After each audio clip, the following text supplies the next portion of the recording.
ফ্যাসি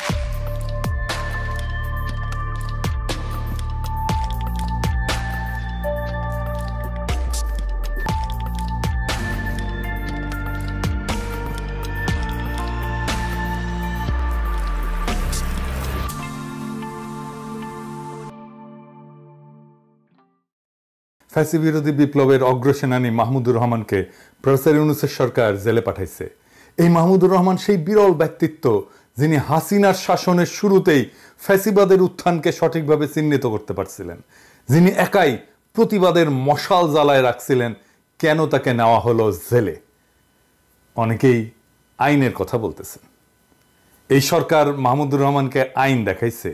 আমরা প্রশ্ন করি, এই সরকারের আইনি ভিত্তি কি? আমরা ধারাবাহিকভাবে হাসিনার সংবিধান বিলোপের পক্ষে কথা বলছি। অন্তর্বর্তীকালীন সরকার হাসিনার সংবিধান বজায় রাখার সিদ্ধান্ত নিছে, যা এখনো দেশের সর্বোচ্চ আইন। এখন এই সংবিধানে এই ধরনের অন্তর্বর্তী সরকার গঠনের কোনো বিধান আছে কি? নাই। সুতরাং কঠোর আইনি অর্থে ইউনূসের সরকার সংবিধানের অধীনে অবৈধ। এর চেয়েও খারাপ, এই সরকার এমন একটা সরকারকে অপসারণ করে বসানো হয়েছে যা এই সংবিধান অনুসারে গঠিত হয়েছিল। অতএব এই অন্তর্বর্তীকালীন সরকার শুধু অবৈধ না, বরং এই সরকার গঠনে জড়িত প্রত্যেক ব্যক্তি এবং যারা এই সরকারের অংশ হয়েছে তারা সবাই দেশদ্রোহিতার অপরাধ করছে। ঠিক কিনা? আইনে তো তাই বলে। আইনি যদি দেখান তাহলে এইটাও আইন। আপনি আপনার ক্ষেত্রে দেশের সর্বোচ্চ আইন প্রয়োগ করেন নাই, মাহমুদুর রহমানের ক্ষেত্রে কেন আইন প্রয়োগ করতেছেন? এইটার যুক্তি কি? আপনি হয়তো বলবেন যে সরকার সফল বিপ্লবের পর জনমানুষের ইচ্ছার ভিত্তিতে বসানো হয়েছে। ঠিক কি? তাইলে মাহমুদুর রহমানকে যে কারাগারে পাঠাইছেন এটা কি জনমানুষের ইচ্ছা অনুযায়ী? এই মাহমুদুর রহমান হইতেছেন বিপ্লবের প্রকৃত নায়ক। শহীদদের ছাড়া মাহমুদুর রহমান যে ধরনের ত্যাগ স্বীকার করছেন তা আর কেউ করে নাই, আপনারাও করেন নাই। উনি জেলে পড়ছেন বছরের পর বছর। উনার পত্রিকা বন্ধ করে দেওয়া হয়েছে, উনাকে আদালতের বারান্দায় রক্তাক্ত করা হয়েছে, উনাকে দেশ ছাড়তে বাধ্য করা হয়েছে। উনি দেশে ফিরছিলেন কেন? দেশে ফিরছিলেন মৃত্যু পথযাত্রী উনার মাকে দেখার জন্যে, আর কোনো কারণ ছিল না। তাইলে আপনার ক্ষেত্রে জনমানুষের ইচ্ছা প্রযোজ্য, মাহমুদুর রহমানের ক্ষেত্রে ইচ্ছা প্রযোজ্য হবে না কেন? এই মামলার কোনো ভিত্তি আছে? মাহমুদুর রহমান এবং শফিক রেহমানকে রাজনৈতিক উদ্দেশ্যে ফ্যাসিবাদী সরকার মিথ্যা মামলায় জড়াইছিল, আর প্রফেসর ইউনূসের সরকার হাসিনা সরকারের দায়ের করা মিথ্যা মামলা খারিজ করার প্রতিশ্রুতি দিছিল। দেয় নাই? দিছিল। এই মামলা কেন খারিজ হইল না? মাহমুদুর রহমানের মামলা তো সেই প্রথম দিককার মামলাগুলোর মধ্যে থাকার কথা ছিল যেগুলো বাতিল করা হবে। এটা করা হইল না কেন? এরা ছাড়াও মাহমুদুর রহমান শফিক রেহমানকে শেখ হাসিনার এই কুপুত্র, ওই যে কুত্তে নিয়ে বসে থাকে ও জয়, এর হত্যার ষড়যন্ত্রের অভিযোগে যে মামলায় অভিযুক্ত করা হয়েছে, যেই মামলায় বাংলাদেশের আদালতের কোনো এখতিয়ারই নাই, এই মামলা করার কোনো এখতিয়ার নাই, এই মামলাটাই অবৈধ। জয় যুক্তরাষ্ট্রে বাস করে, শুধুমাত্র মার্কিন আদালতের এখতিয়ার আছে এই ধরনের অভিযোগের উপরে, এবং আশ্চর্যজনকভাবে যুক্তরাষ্ট্রে কোনো মামলা দায়ের করা হয়নি। হাসিনার ফ্যাসিস্ট শাসনের উৎখাতের পরেও এই মামলা কেন বজায় রাখা হইল? এই রায় কেন বজায় রাখা হইল? এই রায় তো অবৈধ, মামলাই অবৈধ। আমি আরেকটু বুঝাই বলি। যদি একজন ব্যক্তি যুক্তরাষ্ট্রে বসবাস করে এবং তার হত্যার একটা ষড়যন্ত্র হয়, থিওরিটিক্যালি ধরতেছি, তাহলে সেই অপরাধের মামলা যুক্তরাষ্ট্রের আদালতে দায়ের করতে হবে। কারণ অপরাধের শিকার যে ব্যক্তি, সে ব্যক্তি যুক্তরাষ্ট্রে বসবাস করেন এবং অপরাধের স্থানও কিন্তু যুক্তরাষ্ট্রের এখতিয়ারের মধ্যে পড়ে। তবে ষড়যন্ত্রকারী যদি বাংলাদেশে অবস্থান করে এবং অপরাধের পরিকল্পনা সেখান থেকে পরিচালনা করা হয়, তাইলে বাংলাদেশে সেই মামলা তদন্ত হইতে পারে, মামলা হইতে পারে না। কিন্তু মূল মামলাটা যুক্তরাষ্ট্রের আদালতে দায়ের করতে হবে, কারণ অপরাধের শিকার এবং ষড়যন্ত্রের লক্ষ্য যুক্তরাষ্ট্রের নাগরিক বা বাসিন্দা। যদি এমন একটা মামলা যেখানে ষড়যন্ত্রের শিকার ব্যক্তি যুক্তরাষ্ট্রে বাস করেন এবং ঘটনাটা যুক্তরাষ্ট্রের বিচার ব্যবস্থার আওতাধীন, তাহলে মামলাটা যদি বাংলাদেশে দায়ের করা হয়, তবে এইটা আইনের বেশ কয়েকটা দিক থেকে ব্যত্যয় বা বিচ্যুতি হবে। প্রধান ব্যত্যয়গুলো কি? একটা হইতেছে আন্তর্জাতিক এখতিয়ার লঙ্ঘন। আন্তর্জাতিক আইনে সাধারণত যে দেশে অপরাধ সংঘটিত হয়েছে সেই দেশের আদালতেই মামলার শুনানি এবং বিচার করতে পারে।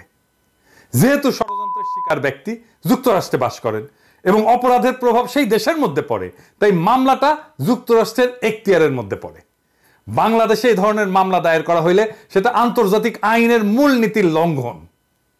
সোজা সাপটা কথা, আপনি আইনের যে কাউকে জিজ্ঞেস করতে পারেন। 2 নাম্বার, বিচার প্রক্রিয়ার বৈধতা। বাংলাদেশে দায়ের করা মামলায় আদালত কার্যকরভাবে অপরাধের তদন্ত এবং বিচার করতে সক্ষম হবে না তো, কারণ অপরাধের স্থান, অপরাধের শিকার ব্যক্তি এবং প্রমাণসমূহ যুক্তরাষ্ট্রে অবস্থিত, তাই তো? এটা একটা কার্যকর বিচার প্রক্রিয়ার পরিপন্থী তো, এবং মামলার প্রকৃত আইনি ভিত্তি তো দুর্বল। আদালতের রায় ভুল ছিল, কারণ 2টা ধারায় মাহমুদুর রহমানকে 2 রকম সাজা দেওয়া হয়েছে, একটা 5 বছর আর একটা 2 বছর। এইটারও কোনো ভিত্তি ছিল না। এইটা একটা সুষ্ঠু বিচারের ক্ষেত্রে বৈধ প্রশ্ন তোলে। যদি সরকার মামলাটা চালিয়ে যেতে চাইতো, তাইলে সরকার কি করতে পারত? সরকার তো এই মামলাটা পুনর্বিচার করতে পারত, বলতে পারতো এটা আমরা নতুন ভাবে বিচার করব। কারণ যেই দেশের আদালতের বারান্দায় মাহমুদুর রহমানকে আহত করে রক্তাক্ত করা হয়, সেই দেশে তো মাহমুদুর রহমান ন্যায় বিচার পাবে না, পানো নাই। উনাকেই বলা হয়েছিল ট্রুথ ইজ নো ডিফেন্স, বলে নাই? বলছিল তো। তাহলে উনি তো ন্যায় বিচার পাবেন না। তো এই মামলা কেন পুনর্বিচার করা হইল না?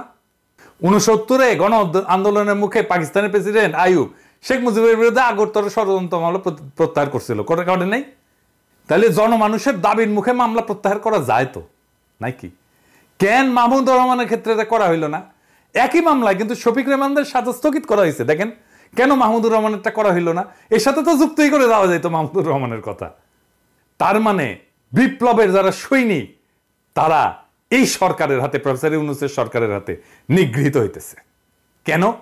কারণ বিপ্লবের প্রথম মুহূর্তেই বিপ্লবের ফল ছিনতাই করা হয়েছিল।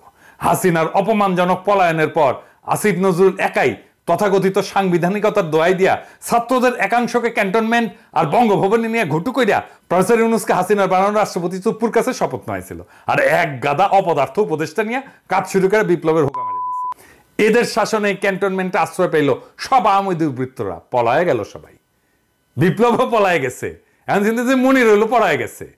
ওই মুহূর্তটা ছিল খুবই গুরুত্বপূর্ণ, কারণ এর মাধ্যমে আওয়ামী আর ইন্ডিয়ার স্ট্র্যাটেজিক অ্যাসেটগুলো রক্ষিত হয়। আর এই ওয়াহিদুদ্দিন মাহমুদের মতো বুইরা খাটাস, যে কিনা হাসিনার উন্নয়নের সারিন্দা বাজাইতো, সে জানেও না কিছু, তার এখানে উপদেষ্টা বানানো হয়, বলে কি পাঠ্যপুস্তক দিয়ে অনানুষ্ঠানিক আলোচনা হয়েছিল, সেটাই প্রজ্ঞাপন হয়ে যায়। শালা বুড়া হয়েছে কিন্তু মিছা কথা বলার অভ্যাস যায়নি। এভাবে প্রজ্ঞাপন হয় কোনো সরকারি? আপনার সরকারি অফিসে অনেকেই কাজ করেন, আপনারাই বলেন এভাবে প্রজ্ঞাপন হয়? যখন অন্তর্বর্তী সরকার গঠনের জন্য আসিফ নজরুল ঘুটু করিচ্ছে, আমি তখনই বুঝছিলাম এইখানে ইন্ডিয়ার লোকজন ঢুকে গেছে। আমি তখনই বিপ্লব চিন্তায় হওয়ার বিষয়ে সতর্কতা দিছিলাম, বলছিলাম না ওই সময় ভিডিওতে, যারা বিপ্লবের পিছনে ছুরিকাঘাত করছে তারা নতুন মির্জাফরের মতো কুখ্যাত হয়ে থাকবে। তাহলে মাহমুদুর রহমানকে কেন জেলে দেওয়া হইল জানেন? মাহমুদুর রহমানকে জেলে দেওয়ার প্রকৃত কারণ হইল তিনি ভারতের আসল প্রভুদের জন্য একটা আপদ। বাংলাদেশের স্বাধীনতা সার্বভৌমত্ব হারানোর বিষয়ে মাহমুদুর রহমানের চেয়ে বেশি কেউ সতর্ক করে নাই। আজ আমরা হাসিনার শাসন ব্যবস্থাই দেখতেছি, সেই একই ফ্যাসিবাদী কাঠামো, তবে হাসিনা ছাড়া। যারা ভারতের স্থানীয় এজেন্সি এবং বাংলাদেশের এই যে প্রথম আলো, ডেইলি স্টার, এই গোষ্ঠী তো সরকার হিসেবে পাইছি আমরা, তারা মাহমুদুর রহমানকে নিশ্চুপ করতে তাদের সর্বোচ্চ চেষ্টা করবে। এখন বলতে পারেন কিভাবে এটা এড়ানো যেত? একটা তো দেখাইলাম, শফিক রেহমানদের রায় তো স্থগিত করে দিছে, দেখলেনই তো। 2 নাম্বার, এই মামলাটা পুনর্বিচারের জন্য পাঠানো যেত। 3 নাম্বার, রায় বাতিল করে দেওয়া যেত। 4 নাম্বার, আমি যদি আসিফ নজরুল হইতাম, এগুলো কোনো কিছু হইল না, তারপরে আমি যদি আসিফ নজরুল হইতাম, তাইলে মাহমুদ ভাইকে জেলে যাইতে হইতো না। কিভাবে জানেন? মাহমুদ ভাই যেই সময় বললেন যে উনি আদালতে আত্মসমর্পণ করতে যাইবেন, সেই দিনই আমি ওনার মায়েরে দেখতে যাইতাম, মাহমুদুর রহমানের, আর বলতাম, মাহমুদ ভাই আমরা এই মামলার রায় বাতিলের জন্য উদ্যোগ নিতেছি, আপনি তো বুঝেন টাইম লাগবে, কয়দিন সময় দেন আমাদের, খালাম্মাকে সময় দেন আপনি, আমি নিজে এসে আপনার হাতে রায় বাতিলের কাগজ কিন্তু ধরাই দিয়ে যাব, আপনি আদালতে গেলে জেলে পাঠায় দেবে, এটা আমরা এটাতে বিব্রত হব। আমি মেহরবানি করে আমাদেরকে বিব্রত করেন না মাহমুদ ভাই, আপনি মেহরবানি করে কয়টা দিন টাইম দেন, আমরা রিকোয়েস্ট করতেছি। উনি যদি আমার রিকোয়েস্ট না শুনতেন, আমি প্রফেসর ইউনূসের দিয়ে ফোন করাইতাম ওনারে, হয়তো না, আপনি বলেন কাজ হইতো না। মাহমুদ ভাই যাইতো আজকে আদালতে? আপনারা সবাই জানেন মাহমুদ ভাইয়ের কিন্তু ঘাটতেরা, উনি যেটা মনে করবেন সেটা উনি করবেনই, করে ছাড়বেন, এবং উনি ঘাটতেরার জন্য আমরা ওনাকে পছন্দ করি, ঠিক কিনা বলেন? কিন্তু তারপরেও এই অ্যাপ্রোচটা নিয়ে গেলে উনি শুনতেন, কিন্তু ওনারা করবেন না তো। মাহমুদুর রহমান কে এখন? মাহমুদুর রহমান তো এখন কেউ না, আমরা এই ভারতীয় এজেন্ট এবং ফ্যাসিবাদের সহায়কদের কাছ থেকে কোনো দেশপ্রেম তো আশা করি না। আমরা দৃঢ়ভাবে বিশ্বাস করি যে মাহমুদুর রহমানের প্রতি প্রকৃত বিচার আমাদের জনগণ করবে, যারা ভারতের আধিপত্য এবং সম্প্রসারণবাদকে বীরত্বের সাথে পরাজিত করছে। আমরা যা নেপালে দেখছি, আমরা যা মালদ্বীপে দেখছি, আমরা দেখছি আমাদের এই অঞ্চলে ভারতের সম্প্রসারণবাদ পিছু হটছে। আমাদের জনগণ নিশ্চিত করবে যে আর কখনো ভারতীয় আধিপত্যবাদ বাংলাদেশে ফিরে আসবে না। মাহমুদ ভাই, ভয়ের কিছু নাই। ভবিষ্যতের বাংলাদেশ আপনাকে দুই হাত তুলে এবং উষ্ণ হৃদয়ে স্বাগত জানাবে। আমরা সেই দিনের অপেক্ষায় থাকলাম। ইনকিলাব জিন্দাবাদ।